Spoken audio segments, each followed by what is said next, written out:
Gaining central influence and preparing for queenside expansion subtly initiates the game.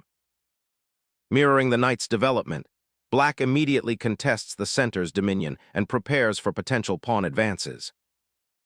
Preparing for fianchetto, the king's bishop will soon aim its long-range influence towards the queenside, potentially disrupting black's development.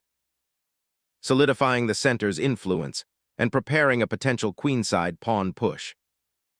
Expanding central influence, white contests space and prepares further queenside development. Preparing to fianchetto, the bishop opens up long-term diagonals, but potentially weakens the queenside pawn structure. Developing the bishop to this diagonal creates a powerful pinning threat against potential knight incursions on the kingside, while also preparing for kingside castling. Developing the bishop to the diagonal fianchetto creates immediate pressure on white's queenside structure. Securing the monarch opens avenues for white's central initiative and prepares for a more active piece deployment. Developing the bishop to this square solidifies black's kingside pawn structure and prepares for castling, but sacrifices the potential for early pressure on the queenside. Solidifying the queenside structure and preparing to fianchetto the light-squared bishop, aiming for harmonious piece development. A well-timed castling here anchors the king and prepares potential pawn advances on the kingside. Developing the bishop to a central diagonal often prepares pawn pushes or simply improves piece harmony. Challenging the center's control, this pawn thrust creates a dynamic pawn structure and opens diagonals for pieces. Solidifying the center and preparing for development, this step opens a diagonal for the queen. Black seizes the center, initiating a vital pawn struggle that promises dynamic imbalances. Developing this knight asserts central control and prepares for potential d4 advances, challenging black's pawn chain. Establishing a mobile knight presence in the center, this development prepares to contest crucial central squares and supports potential pawn advances. The queen now aims to support the central pawn push, preparing for a potential breakthrough or a flexible repositioning. Activating the rook on the open c-file, this move prepares for future pawn advances and aims to disrupt white's queenside control. Solidifying the queenside structure and preparing a potential e4 thrust. Centralizing the queen offers support for the d5 pawn and prepares to contest the c-file. Igniting the center's tension by boldly challenging black's pawn chain, this move forces a fundamental reshuffling of the pieces. Black decisively claims central space, initiating a pawn chain that obstructs white's light-squared bishop. Seeking to disrupt black's central pawn chain and gain an outpost on c7, this knight maneuver aggressively challenges the core of the opponent's position. Abandoning the queen from the central crossfire offers a respite, but it surrenders valuable queenside space. Fortifying the king and preparing for central advances, this repositioning grants the rook maximum influence. Asserting central presence, this pawn advance challenges white's kingside initiative and begins to free black's pieces from their initial confinement. Shifting the bishop to c1 aims to free the e2 queen, preparing potential queenside pawn advances while acknowledging the cramped central position. Disrupting the bishop's diagonal reach, this pawn advance aims to carve out queenside space. Shifting the knight to a3 begins a subtle repositioning, potentially eyeing the queenside or preparing a future advance on the c-file.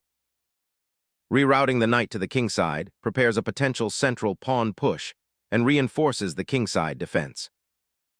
A strategic repositioning, aiming to challenge the central grip and potentially activate the knight on a more open diagonal. Shifting the bishop to d6 aims to bolster the d-pawn's defense and potentially prepare further pawn advances on the queenside. Targeting the kingside with the queen now, seeking to exploit the weakened f6 square.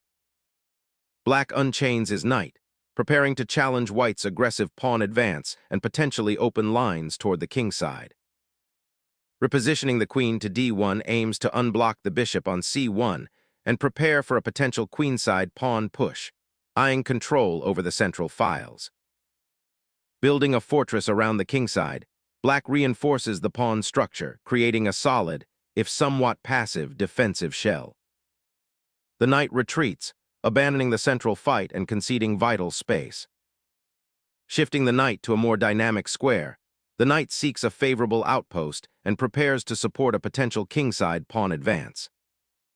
A timely repositioning, the knight seeks better diagonals and avoids the d4 pawn's suffocating influence. Reactivating the rook to the central, file aims to contest that critical open line and potentially support future pawn advances or piece exchanges. Disrupting black's defensive structure, this bishop exchange aims to weaken the dark squares around their king and gain attacking initiative. Securing the king's escape route is paramount given the open e-file and potential threats developing on the queen side. Prying open lines on the queen side creates dynamic imbalances, forcing black to react sharply to the spatial advantage. Retreating the knight to the edge of the board abandons the central fight, a significant positional concession. This queen repositioning is aimed at generating pressure on the king side, particularly targeting the g-pawn and potentially opening lines towards black's castled king. Consolidating queenside pressure, the rook on c8 now aims to penetrate the center. Sacrificing the bishop immediately opens the g-file for your rook, aiming to exploit black's exposed king and shattered kingside pawn structure. A concession of space for the king's regained safety, albeit with a doubled pawn on the h-file. Repositioning the rook to a more active file, potentially supporting a kingside advance while connecting the rooks. Reactivating the bishop offers counterplay, aiming to disrupt white's queenside pawn structure. Reclaiming the queenside with the rook opens up potential for future pawn advances and reinforces control of the b-file. Initiating a central pawn advance, this pawn push aims to contest space and open avenues for the queen. Repositioning the rook aims to activate it on the opened e-file, preparing for potential pawn advances or piece exchanges. Shifting the rook to b8 aims to activate it along the semi-open file and potentially support a pawn push on the queenside. Strategically consolidating the queenside pawn structure, this prepares for a potential queenside advance. Securing the king's pawn structure, a preventative measure against potential future threats on the g-file. Securing the king's pawn structure creates immediate stability and prepares for a potential queenside expansion. Unleashing the pawn storm on the kingside, f5 cracks open lines against white's somewhat passive setup, daring a sharp response. Sacrificing the bishop opens the king's immediate vicinity, creating tactical chaos for a positional advantage. Opening the g-file demands careful calculation to avoid exposing your king.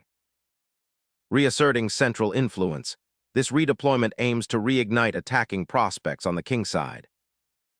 Seeking central influence, this bishop endeavors to join the queenside attack, potentially opening lines for the rooks. Repositioning the rook to this square suggests a defensive maneuver, aiming to potentially reinforce the kingside against black's advancing pawns. Re-establishing central pressure, this brings another rook into the fray, aiming to exploit the slightly passive positioning of white's pieces. The rook's repositioning aims to connect with its brethren, finally activating the entire battery. A strategic repositioning, aiming to activate the queen on the queen side and support potential pawn breaks. Shifting the knight to the king side opens a new avenue of attack, creating potential pressure on black's underdeveloped queen side. Trading bishops here simplifies the structure, potentially relieving pressure on black's somewhat exposed king. Recapturing the bishop opens a diagonal, potentially harassing the king and creating space for a rook lift.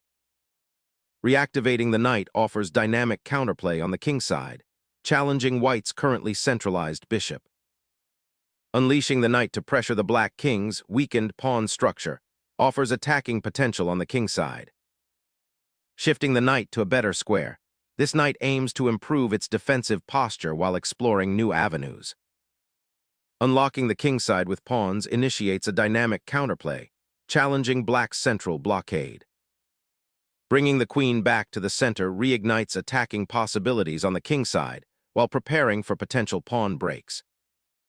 Exploiting the open file, this capture initiates a decisive assault on the king. Reclaiming the open file, the rook immediately pressures white's center and prepares to challenge the remaining pawns. Striking at the weakened queenside pawn structure, this capture opens critical lines for white's rooks. Reclaiming central space, black's bishop now stands ready to influence the open d-file, a crucial battleground. Centralizing the queen offers a more robust defense for the king and eyes the weakened dark squares. The bishop's retreat to f6 aims to reinforce the kingside pawn chain and prepare for potential pawn pushes, though it surrenders central influence for a more passive setup. Sacrificing the knight unlocks a swift assault on the exposed black monarch. Relocating the monarch to a safer square is a prudent reaction to the emerging tactical threats. Reasserting control of the open file is paramount with black's king exposed. The knight retreating to a passive square neglects an opportunity to contest the central files. Opening the b-file suddenly throws a new threat into the unbalanced position. Exploiting the open file, black seeks to activate his rook and challenge white's central dominance. Reclaiming the d3 square for central influence and piece mobility. A desperate attempt to activate the queen into the tactical fray. Exchanging queens simplifies the position drastically, aiming for a favorable endgame. The rook's recapture on the open e-file simplifies into a potentially passive endgame for black. Exposing the king further is a bold gamble in this simplified position. Exploiting the open diagonal, black's bishop targets the weakened white king position.